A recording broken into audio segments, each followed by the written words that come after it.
Salam alaikum. Dans cette vidéo, Inch'Allah, on va voir un exercice de translation. À la barakatillah. On commence tout d'abord par la figure. On considère le triangle ABC, rectangle en A, un triangle rectangle en A, et la translation T de vecteur AB. Une translation T de vecteur AB. Première question. Construire les points M et N, images respectives de B et C, par la translation T. Donc ce sont deux images respectives. Automatiquement, le premier point M est l'image du premier point B et le deuxième point N est l'image du deuxième point C. On commence par M. M est l'image du point C de P par la translation T de vecteur AB. Donc, comment à partir de cette égalité comment à partir de cette phrase écrire l'égalité de deux vecteurs? On commence par le vecteur de translation, c'est le vecteur AP, on l'écrit ici. Et pour le deuxième vecteur, M, c'est l'image de B. Donc, M est l'image, c'est une image d'un point B qui est l'origine. Donc, l'image ici, l'origine B ici. Donc, le vecteur BM égale au vecteur AB. Cette égalité nous rappelle la propriété du milieu. Donc, deux vecteurs égaux avec un point commun. Donc, ce point commun P est le milieu du segment AM. Sinon, on peut construire le point M. À partir du point M, on fait le même vecteur que AB, donc avec la même direction, le même sens vers le haut et la même norme. Donc le point M sera ici. Le vecteur AB égale au vecteur BN, ou bien B est le milieu du segment AM. Maintenant, on passe au deuxième point. N est l'image de C et toujours par la même translation T de vecteur AB. Donc, on aura une égalité, la même chose. Le premier vecteur, c'est le vecteur de translation AB. Le deuxième vecteur, à partir des deux points, N est une image de l'origine C. C est l'origine, l'image ici, et on aura notre égalité, le vecteur Cn égale au vecteur AB. Ici, ça nous rappelle la propriété du parallélogramme, égalité de deux vecteurs avec quatre points différents. Donc, on aura CNBA est un parallélogramme, ou bien CNBA est un parallélogramme, ou bien à partir du point C, on construit un vecteur égal au vecteur AB, donc avec la même direction de droite parallèle, le même sens vers le haut et la même norme. Et voilà notre vecteur Cn. Deuxième question, c'est bon pour la figure. Deuxième question, montrer que BCNM est un parallélogramme. BCNM. On remarque qu'il est vraiment un parallélogramme. Comment le montrer? Donc, par exemple, on peut utiliser l'égalité de deux vecteurs. Soit ces deux vecteurs-là, ou bien ces deux vecteurs-là. On remarque que le vecteur Cn et le vecteur Bm, à partir de ces deux égalités, les deux vecteurs sont égaux au même vecteur AB. Donc, ils sont égaux entre eux. Donc, à partir de ces deux égalités de 1 et 2, on a le vecteur Bm égale au vecteur Cn égale bien sûr au vecteur AB. Ici, on aura besoin seulement de cette égalité, puisque ces deux vecteurs-là sont égaux, vecteur Bn égale au vecteur Cn, alors ce quadrilatère, alors BCNM est un parallélogramme.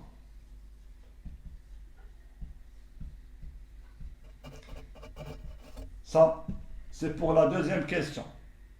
Maintenant, on passe à la troisième question.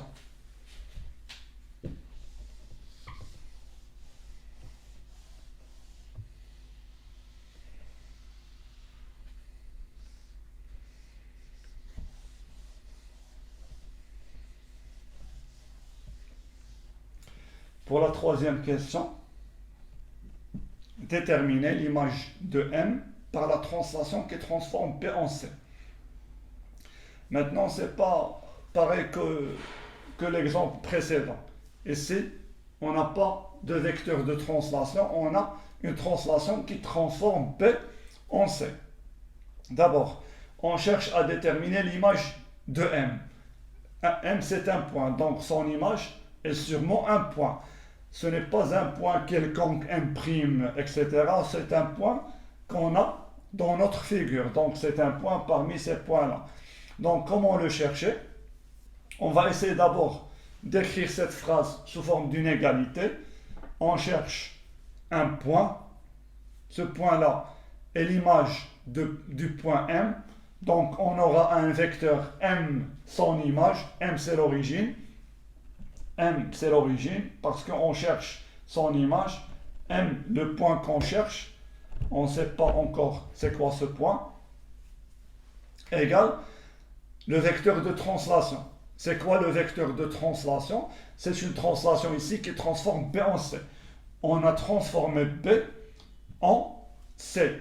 Donc, B, c'est l'origine. On a transformé en C l'extrémité.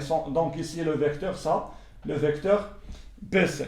Maintenant, on cherche dans notre figure, c'est quoi le vecteur à partir de M qui est égal au vecteur BC? Le vecteur BC, à partir du point M, ça sera le vecteur MN. Donc, le point qu'on cherche, c'est le point M. Il nous reste à justifier cette égalité.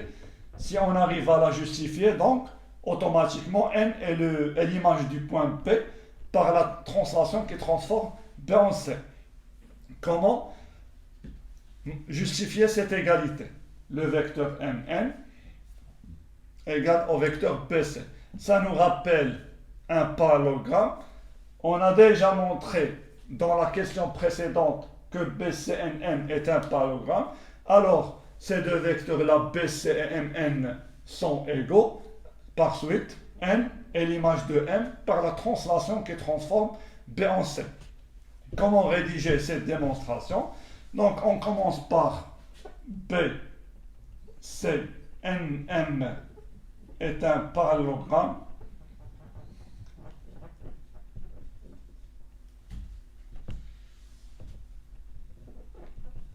Parallélogramme. D'où on a cette phrase d'après, on peut écrire ici, d'après la question, d'après 2. Et si ce quadrilatère est un parallélogramme, alors le vecteur BC égale au vecteur MN. Alors, les deux vecteurs BC et MN sont égaux par suite, N est l'image de M, du point M, par la translation qui transforme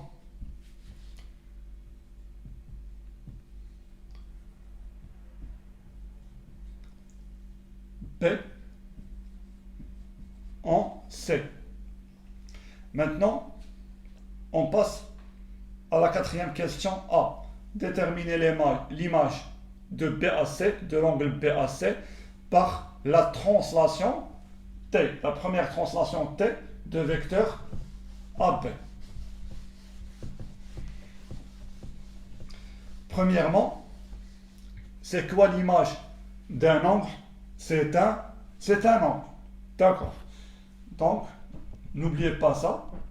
Donc, qu'est-ce qu'on cherche? L'image d'un angle, c'est un angle. L'angle c'est BAC. On cherche son image.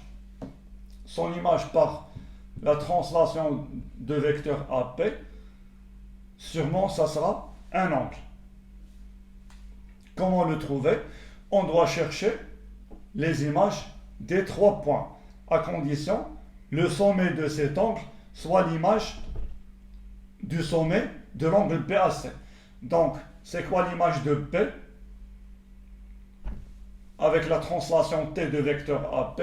On l'a déjà ici. M, image de B par T. Donc, pour P, c'est M. C, M, image de C par la translation T. Donc, ici, on a le point M. Et pour le point M, c'est quoi la translation T? C'est la translation de vecteur AB qui transforme A en P. Donc P, c'est l'image de A. Ou bien le vecteur AB égale au vecteur AP. Donc P est l'image de A par la translation T qui transforme A en P. Ou bien la translation T de vecteur AP. Donc l'image de A, c'est P. Par suite, l'image de l'angle PAC, c'est l'angle MBN. De la même façon, on peut chercher par exemple l'image d'une droite, l'image d'un segment. Par exemple, si on cherche l'image de la droite PC par exemple, on cherche l'image de la droite PC. L'image de la droite PC par la translation T bien sûr. L'image d'une droite, c'est une droite. On cherche l'image de B, c'est M. L'image du point C, c'est le point N. Donc l'image de la droite PC, c'est la droite MN. Ici, dans cette question, on cherche l'image de l'angle BAC, c'est l'angle MPN. Est-ce qu'on aura besoin d'une justification? Non, parce qu'on sait déjà que M est l'image de P, N est l'image de C, et P, c'est l'image de A, car c'est une translation T de vecteur AP. Donc, il nous reste à rédiger notre réponse. On commence par M, P et N. Ces 3 points sont les images respectives de le premier point M, c'est l'image de P. Deuxième point B, c'est l'image de A. Troisième point N, c'est l'image de C. Par la translation T. Ils ont défini la translation T de vecteur AB. Alors, MPN, on parle ici d'un angle, l'angle MPN est l'image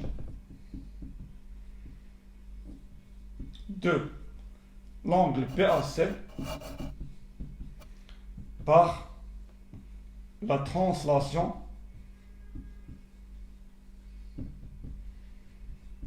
T. Il nous reste maintenant la dernière question. Juste une petite remarque. Si vous voulez vérifier cette réponse, on a ici notre angle BAC. Si on le transforme ou bien on le glisse avec une translation de vecteur AP, on fait à partir de cette position un glissement comme le vecteur AP, on aura notre angle MBN.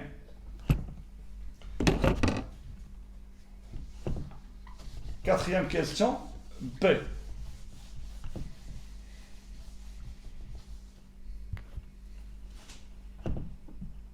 Quatrième question, B. On déduire la nature du triangle MBN. Dans une question, lorsque vous trouvez en déduire, c'est d'après soit la question, seulement la question précédente, et parfois d'après les questions précédentes. Donc on doit en déduire la nature du triangle MPN à partir du fait que l'angle MPN est l'image de l'angle BAC par la translation T. On sait que la translation conserve les mesures des angles et on sait déjà que l'angle BAC est un angle droit car le triangle BAC est un triangle rectangle en A. Donc son image, l'angle MPN, sera aussi un angle droit car la translation conserve les mesures des angles. Et si MPN égale 90 degrés, alors MPN est un angle rectangle en B. Donc on commence d'après la question précédente. MPN, l'angle MPN est l'image de l'angle BAC par la translation T.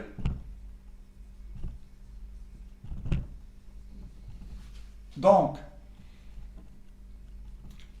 l'angle MPN égale l'angle BAC. Car la translation conserve les mesures des angles. Et puisque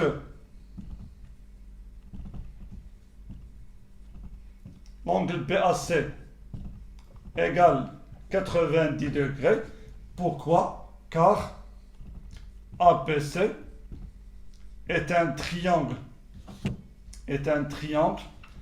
rectangle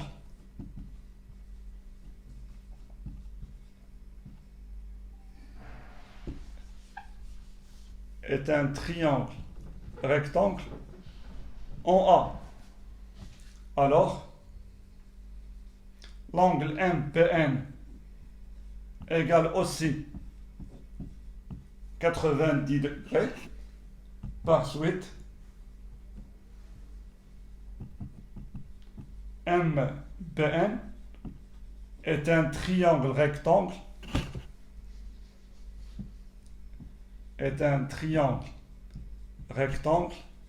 en B.